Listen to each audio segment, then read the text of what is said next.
एक तरफ तो पाकिस्तान में सैलाब दोबारा आ गया है, लेकिन हमारी हुकूमत की नालायकियां और नाअहलियां जो हैं वो भी अरूज पे हैं।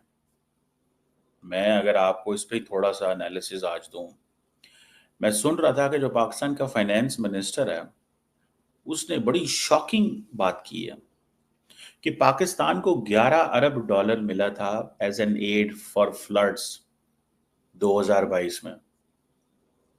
11 अरब डॉलर। पंजाब के बिफरे दरियाओं से शहर के शहर, गांव के गांव डूब गए हैं। लाहौर में शादरा के मकाम पर इंतहाई ऊंचे दर्जे का सैलाब है। बहाव 2,15,000 क्यूसिक तक पहुंच गया। चौंक के करीब दरियाए रावी का पानी शहरी इलाकों में दाखिल, कई आबादियां ज़ेर-ए-आब आ गईं। पुराना तजर्बाकार खिलाड़ी बारिशों के मौसम का, तो शहबाज शरीफ जो है उन्होंने तो पहुंचना ही था, वो पहुंच गए। लेकिन भारत में भी नादरीन सैलाब आया, वहां पे आपको ऐसी हरकतें दिखाई नहीं दे रही। वहां पे उनके पास जदीद तरीन गाड़ियां हैं, वो अभी कश्तियों पे रेस्क्यू नहीं कर रहे, कश्तियां भी उनकी चल रही हैं, लेकिन जदीद तरीन गाड़ियां उन्होंने शो की हैं मीडिया पे, जिसमें वो गाड़ियां जो है वो सोशल मीडिया पे मैं देख रहा था, हरमीत सिंह साहब ने और दीगर कुछ और जर्नलिस्ट हैं, उन्होंने भी उसको दिखाया पाकिस्तानियों को कि इन गाड़ियों को लेकर वो पानी में जाते हैं और वो गाड़ियां पानी के ऊपर तैरती हैं और उन गाड़ियों के अंदर वो लोगों को रेस्क्यू करके लेकर आते हैं।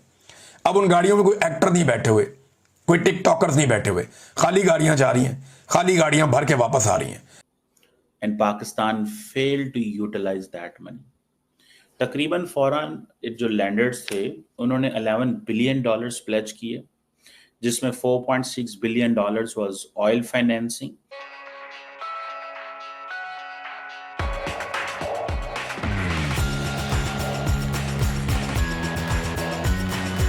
उनके लिए उसमें अपॉर्चुनिटी होती है, यानी उसमें लिए उनके लिए तजारत होती है, उससे फायदा उठाते हैं आफतों से भी।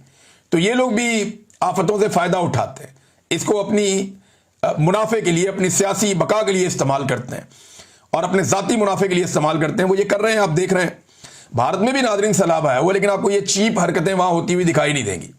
पाकिस्तान में बड़ी चीप हरकतें कर रहे हैं और इसके जो चीफ हैं, जिनके पास वर्ल्ड रिकॉर्ड है सैलाब और बारिश और खड़े हुए पानी से फायदा उठाने का, वो तो शहबाज शरीफ है ना।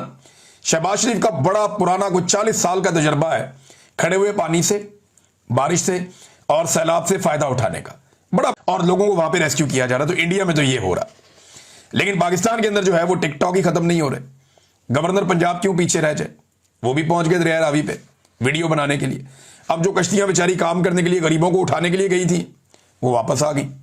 गवर्नर साहब खड़े हैं पानी के किनारे पे, मीडिया वालों को वो साथ लेकर गए हैं, दरिया के किनारे खड़े होकर उसका मुआयना कर रहे हैं, जायजा ले रहे हैं, जैसे पता नहीं वो पानी को रोक देंगे किसी तरह। हाथ में उन्होंने तस्बीह माशाल्लाह पकड़ी हुई है, साथ उनके जर्नलिस्ट एक टोला है वो पूरा साथ उनके फिर रहा है, उनकी वीडियो बन रही है, पानी को बैकग्राउंड में दिखाया जा रहा है और कश्तियां बैकग्राउंड में फिराई जा रही हैं, कश्तियों वाले हाथ हिला रहे। वो कश्तियों वाले का उधर क्या काम है? क्या वो कश्तियां गवर्नर को रेस्क्यू करने के लिए आई है, या वो कश्तियां अवाम को रेस्क्यू करने के लिए जानी चाहिए? ये दरिया रावी का पुल जो है ना, वो ये एक मजाक बन गया है इस वक्त। अवाम को वहां से डंडे मार मार के भगा देते हैं और ये लोग चले जाते हैं अपनी वीडियोस बनाने के लिए। यही होता हुआ मैं देख रहा हूं।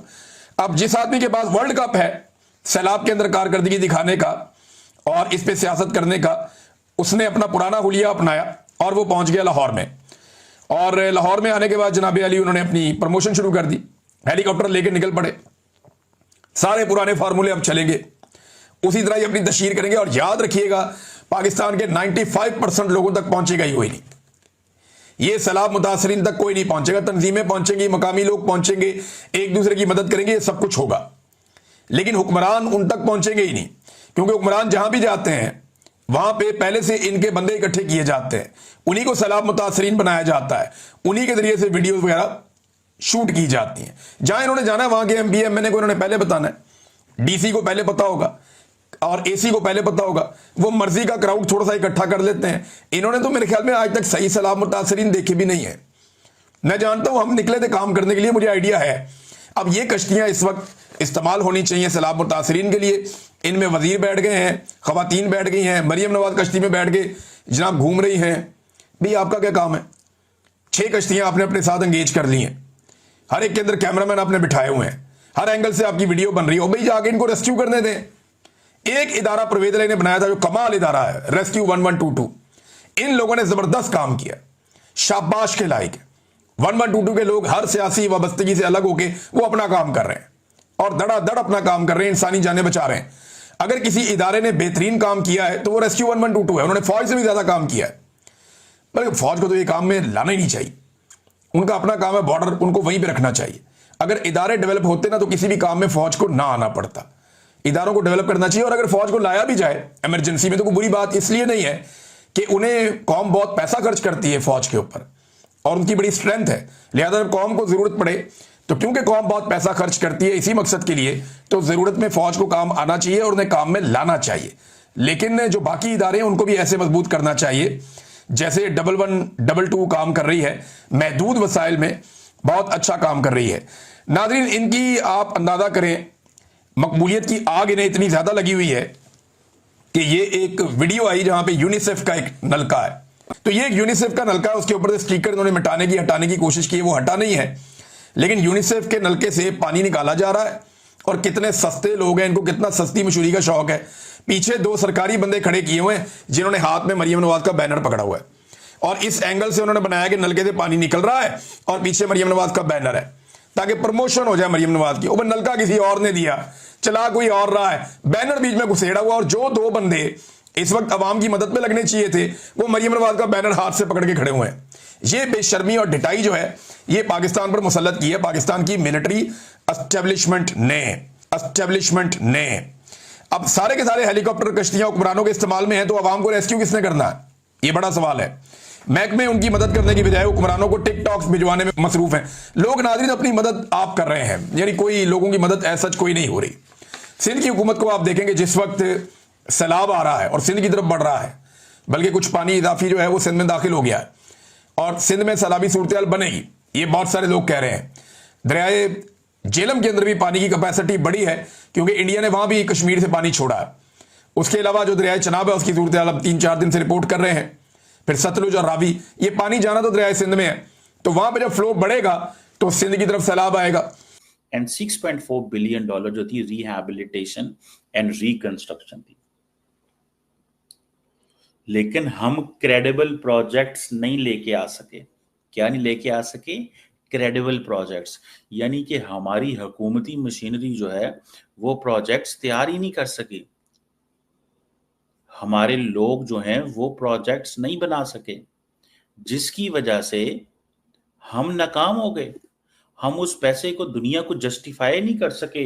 हम प्रोजेक्ट देते तो वो आगे से हमें रिस्पॉन्स देते, लेकिन जब हम रिस्पॉन्स ही वो प्रोजेक्ट ही नहीं दे सके तो हमारे साथ किसने खड़े होना था? आप जरा इस चीज को थोड़ा सा गौर से समझें, इस चीज को थोड़ा सा गौर से समझें। ये जो मैं आपको बात कर रहा हूं कि हमारे पास प्रोजेक्ट, हम अपने लोगों की रिकंस्ट्रक्शन रिहैबिलिटेशन नहीं कर सके। दुनिया ने हमें हमारे पे बड़ा उन्होंने कहा यार ये इस वक्त बड़ी मुश्किल में है, इनका ख्याल रखें। That was word was saying about us. दुनिया हमारे लिए हमारी इज्जत कर रही थी, हमसे प्यार करना चाहती थी, हमारे लोगों से तरस, और हमने क्या किया? लेकिन हमने उल्टा लोगों को मुश्किल में डाल दिया।